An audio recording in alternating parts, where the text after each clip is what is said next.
प्यार एक आग का दरिया है और डूब के जाना है। सच ही तो है। जिसने प्यार किया है उसने ही तो उस दर्द को, उस आग को, उस बिछोह को झेला है। बाकी लोग उस चीज को कैसे फील कर सकते हैं? आप महसूस कर सकते हैं, क्योंकि आप इस चैनल पर आए हैं, क्योंकि आप प्यार में बिलीव करते हैं। आपकी भी जिंदगी में प्यार रहा होगा, या तो अधूरा या फिर पूरा। हो सकता है आप अभी किसी को याद कर रहे हो, या फिर आप इतने खुश नसीब होंगे कि उस इंसान के साथ भी आप बैठकर इस कहानी को देख रहे होंगे।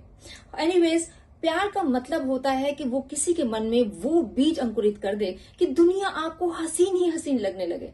ऐसे ही फिल्मों में ये कॉन्सेप्ट नहीं आया कि किसी को देखकर दिल में गिटार बजना। प्यार होता ही ऐसा है, बहुत खूबसूरत। लेकिन प्यार का रास्ता उतना आसान नहीं होता, और मंजिल उतनी खूबसूरत हो जाए वो तो बिल्कुल भी जरूरी नहीं होती। ऐसा ही तो हुआ था रोहन और रश्मि के साथ। दोनों में प्यार हुआ, एक मोहल्ले में रहते थे, देखते देखते पले बड़े हो गए, पसंद करने लगे। लेकिन क्योंकि दोनों अलग कास्ट से बिलोंग करते थे तो कभी सोचा नहीं था कि एक दूसरे से प्यार भी हो जाएगा। लेकिन जो सोच कर हो जाए वो प्यार थोड़े होता है। प्यार तो अचानक अनजाने में ऐसे ही हो जाता है, जिसके लिए कोई प्लानिंग नहीं होती। रोहन और रश्मि का भी यही हाल था। पहले तो कॉमन फ्रेंड्स का एक ग्रुप था, एकदम नॉर्मल बातचीत होती थी। फिर धीरे धीरे सब अलग अलग स्कूल में, कॉलेजेस में चले गए। और बदकिस्मती कह लीजिए, खुशकिस्मती कह लीजिए, या फिर नियति का खेल कह लीजिए, दोनों का एडमिशन हुआ भी तो एक ही कॉलेज की रोड़ीमल में। बस फिर क्या था, साथ में आना जाना। शुरू में तो हंसी मजाक चलता था, किसी ने एक दूसरे को सीरियसली नहीं लिया। लेकिन रोहन, जो अपनी जिंदगी में एक सच्चा प्यार ढूंढ रहा था, क्योंकि वो अपने चाचा चाची के साथ रहता था। मम्मी पापा बचपन में ही गुजर गए थे, और चाचा चाची ने कभी भी उसको वो प्यार नहीं दिया जिसका वो हकदार था। इसीलिए रश्मि उसकी जिंदगी में एक बहुत ही खूबसूरत ठंडी हवा का झोंका थी। वहीं रश्मि, जो अपने घर में सबसे बड़ी थी, पापा क्लर्क थे, इतनी कमाई नहीं थी, घर में हर समय पैसे की खींचतान, लड़ाई झगड़ा, इन सब अभावों में रश्मि खुद को खोती जा रही थी। ऐसे में उसे धीरे धीरे रोहन अच्छा लगने लगा। और बस, प्यार होता ही तो ऐसा है, दो ऐसे लोगों को मिलना, दो ऐसे लोगों को मिलाना जो शायद एक दूसरे के लिए बने हो या ना बने हो, लेकिन शायद कुछ समय तक एक दूसरे की कमी को पूरा करते हो। बस ऐसे ही दोनों में प्यार हो गया। कॉलेज खत्म हो गया और अब वक्त आ गया कि अब क्या किया जाएगा इस रिश्ते का। दोनों इस हद तक दूसरे को पसंद करने लगे थे, चाहने लगे थे कि अब एक दूसरे से दूर रहना, दूर जाना दोनों में से किसी के लिए भी संभव नहीं था। लेकिन कहते हैं ना, ये नियति का खेल होता है, मिलाती भी वही है और आपको बिछोह भी वही देती है। ऐसा ही हुआ रश्मि और रोहन के साथ। रोहन की जॉब लग गई और अनफॉर्चुनेटली ना चाहते हुए भी उसे दूसरे शहर जाना पड़ा जॉब करने के लिए। तमाम वादों के साथ धीरे धीरे बातें हुई, लेकिन वक्त गुजरते गुजरते रश्मि के घर में जो हालात थे वो काफी मुश्किल होते चले गए। पापा अब बीमार हो चुके थे, रिटायरमेंट का टाइम आ चुका था, घर में पैसों की भारी किल्लत थी। रश्मि करियर पर ज्यादा फोकस नहीं कर पा रही थी। उसे जो भी जॉब मिली उसने वो कर ली। और ऐसे में कैसे बोल दे कि मैं शादी करना चाहती हूँ, जब उसे पता है कि उसके 3 भाई बहन बैठे हैं जो अभी स्कूल कर रहे हैं, जिनकी फीस के पैसे भी जुटाना मुश्किल है।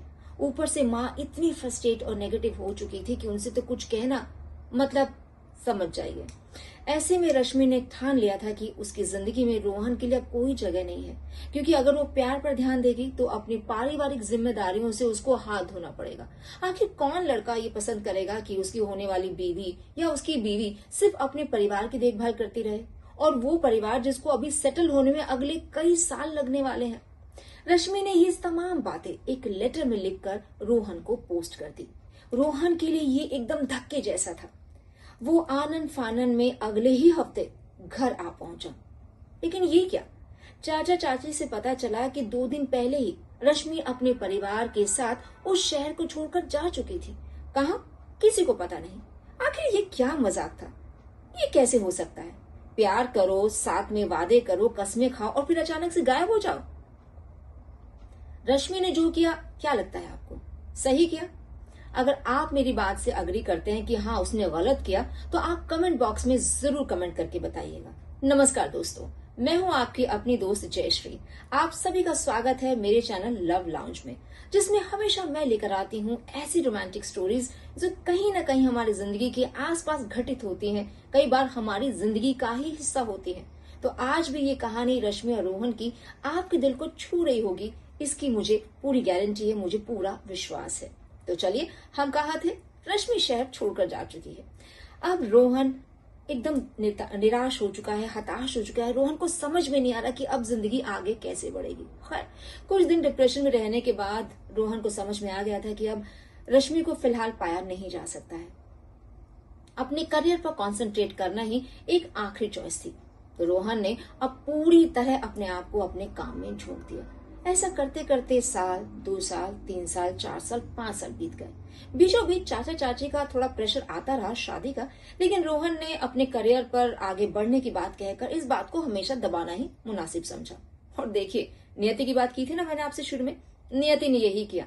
एक सेमिनार के लिए रोहन को मुंबई जाना पड़ा और वहां पर जिन लोगों के साथ उसे सेमिनार करना था वो सब उसके लिए अनजान थे। वो सेमिनार रूम में जा ही रहा था कि अचानक उसने एक जानी पहचानी खुशबू को महसूस किया। पीछे मुड़कर देखा, ये क्या? एक खूबसूरत महिला पीछे आ रही थी। अरे, ये तो रश्मि थी। रश्मि ने रोहन को देखा, रोहन ने रश्मि को देखा। दोनों जैसे एकदम खो गए।